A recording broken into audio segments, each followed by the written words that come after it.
Hello everybody, welcome to Snyder's Inc. And this is the case I've wanted to talk about for a while. As I'm going around to it, this is Killer Grandma Celebrates After Killing Her Son.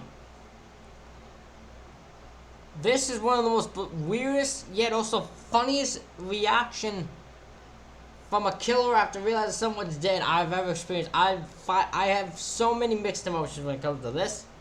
This is going to be my short reaction, but we can get into it. Ladies and gentlemen, hit the like button, subscribe button, comments, think down below. Let's go. Is he alive? He's not? Oh, good. Oh, thank you. This is 60. I just love that reaction. I don't know what it is, just her celebrating, doing jazz hands, just praising the Lord because his son-in-law is dead. It's just amazing. 53-year-old Cynthia Sidabaka, a once beloved grandmother and wife who chillingly was hiding a dark secret. When Cynthia suffered a stroke, her daughter Laura agreed to let her stay in their guest house while she recovered, allowing her to live in comfort near her family. But comfort is far from what Cynthia experienced, as inside the lavish, expensive house in California lived a troubled and unhappy family. My brother would tell me that she didn't approve of the way he disciplined the kids. On the other hand, my brother didn't approve the way she would discipline his kids. While outwardly being known as an agreeable and friendly guy, Laura's husband Jawad was secretly a harsh and aggressive father. In what he simply called tough love, he would verbally and physically abuse his family, as well as break his children's toys when they misbehaved. My Aunt Cindy would be on the back patio smoking because she wasn't allowed to smoke in the house. And he would be out there watering and he would see, oh, where I see smoke, I see fire. Gotta put out the fire, and he would hose my aunt down with the hose. He did it to my cousin too. Boy, you be getting your ass beat if you did that. If I was sitting there and someone sprayed me with water out of nowhere, I'd beat that. And ass would be. Dude doing it? Oh, some shit's going down. Hell's breaking loose on that bastard. Oh, nope. Ain't getting away with that. Nope. To Laura, his wife. At one point in a bout of rage, he even threw out Cynthia's late husband's ashes, but Nope, that'd be a line. Nope, that'd be an ass whooping coming to his way. Boy, I didn't know the scenario that someone could do something where I'd wish harm to the. I'd be whooping that. Oh, that boy would be in the hospital. That man would be in the hospital sitting there. You throw my late husband, late wife's, late anything's ashes away in anger. Oh, you are getting the shit. Oh, I am beating the shit out of you. Oh, I'm going to make you be in that hospital. The hospital is going to become very regular to your appearance. Oh, man. You wish to be dead. I've been beating the shit out of your ass for that one. despite all this, the family put up with Jawad's actions, until one day, everything took a horrifying turn for the worst. Cynthia had purchased a revolver from a local munitions store. All she needed now was the trigger, and it wouldn't take long for one to appear. On her 62nd birthday, before heading out to her granddaughter's spelling bee, Jawad said something that filled her with rage. Says, you can't go like that because it looks like you're ghetto in this. Just a few minutes later, 5 gunshots would be heard echoing across the neighborhood. Oh my gosh, so a simple line of "you look ghetto in what you're wearing" set her off to such a degree she took his life. It wasn't even... It was at 99, and just any line he would have said that's an insult to her would have been 100. So like, it wasn't like he said something brutally insulted, it was just... one little line set her off. Neighborhood. Then 5 more, and 5 more again. Jawad's body was... This woman shot this dude 15 times? Okay, that's a little bit... That's a little extreme. That's extreme to all the... Yeah, that's not just... That's not just a little bit of anger. That's pure... unbridled intensity. I mean, you're sitting there. You shot him 5 times. You went over, loaded the gun again, 5 more times, unloaded it 5 more on his ass, got over, did it 5 more, unloaded them again. Like, that's that is pure rage and intensity. Yeah, my boy dead. He got shot 15 times. You better believe he's dead. If he survived that, my man just needs to be studied. Holy sh... Found later sprawled across the kitchen floor, covered from head to toe in 12 bullet holes. Meanwhile, Cynthia She missed 3, got 12 bullet holes. Got him 12 times. had traveled to a nearby Denny's to order breakfast, and then went to casually celebrate her birthday at a casino, completely unfazed by the horrific acts that she'd just committed. But due to her jaded past with Jawad, it wouldn't take long for police to land on Cynthia as a leading suspect, and they picked her up at a coffee shop just hours after the murder. But who would suspect a sweet old grandma had just killed her own daughter's husband? Cynthia knew that in custody, all she'd have to do was spin a couple lies, put on an act, and by all accounts, she'd be set free. Well, unfortunately, Laura's husband has passed away. Huh? We're gonna ask you some questions. We're gonna ask you some questions because we're trying to figure out what happened today, okay? All right. Likely realizing that she wasn't going to be winning any awards, it wouldn't be long before she dropped the act and her tears turned to disdain. What did you think of him? Okay, and why do you say that? That's the big thumbs down. You didn't like him. Eventually, Cynthia remembered how to Look. Comes out, right?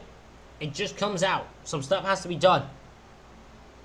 Look, sometimes anger boils to the next level. My man some bitch threw away her late husband's ashes. Do you think she's gonna be sitting there being a fan of his? You think they're gonna be hugging and singing Kumbaya? Nah. So I put 12 bullets in his ass. speak and told detectives about the abuse that her family had endured because of Jawad, recounting the times that he would spray his family with water, verbally attack his kids, and even choke his wife. So while detectives were now aware that Cynthia wasn't the biggest fan of Jawad, they didn't expect what would happen next. Did anybody try to stop him? Shit, stop him. It sounds like somebody had to stop him, or... I did. I was guilty. Okay. Somebody had to stop him. I did. Okay, it's okay. Is he dead? You tell me. Gotta be dead. Think he's dead? I hope so. Cynthia's near You think he's dead? I hope so. I hope he dead. I put 12. I was so sorry. Like, I put 12 bullets in his ass. His ass better be dead. I mean, listen, if I'm planning to kill someone, if I put 12 bullets in him and I find out they're still alive, I'm losing my mind. I'm gonna be like, throw me in jail. This person's crazy. This person's got some superhuman ability. Throw me in jail. Clearly, I can't even shoot someone and kill someone 12 times and can't even do it right. Instant admission of guilt was followed almost immediately by a chilling recount of the gruesome event. You got your gun from your purse, and then what happened? Went and shot him. Wasn't enough. After she fired all 5 shots out of that revolver, she chose to go all the way to her car and reload 5 more rounds into her gun. She walked back into the backyard and found the victim bleeding and crawling, trying to get away. And at that time, she pumped 5 more shots into his body. She still wasn't done. She still chose to go to her car and load 5 more rounds. She pulled out that revolver and fired 5 more shots until the victim was finally dead. It was also later revealed that just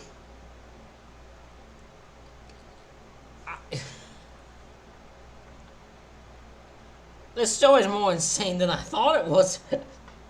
I don't remember this part. I don't remember the ashes part and then him loaded 15 rounds, like trying to hoping to unload 15 rounds in them.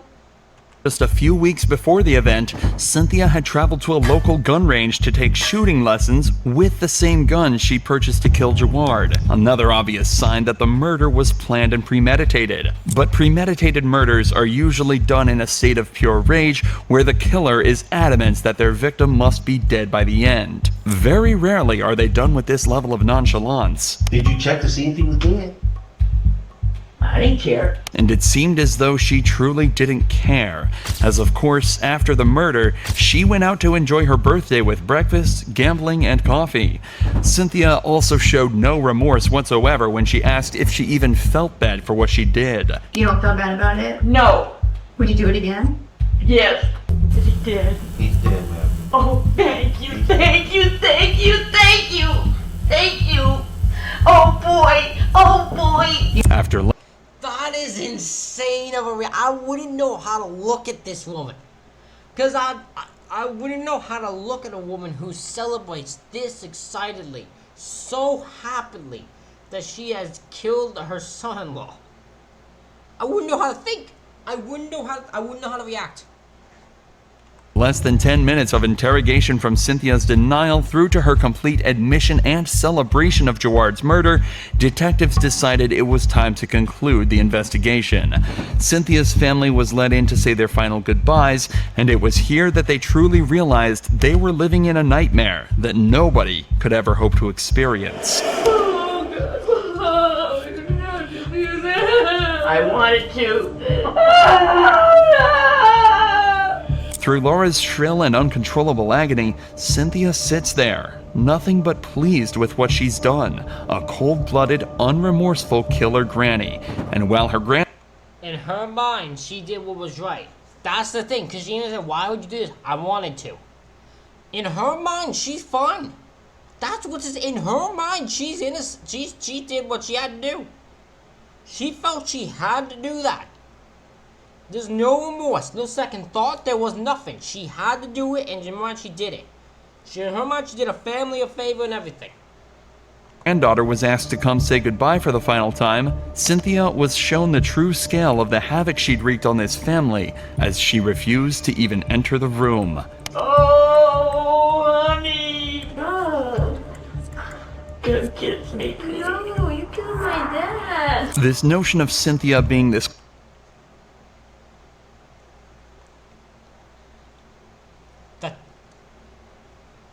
The thought of a child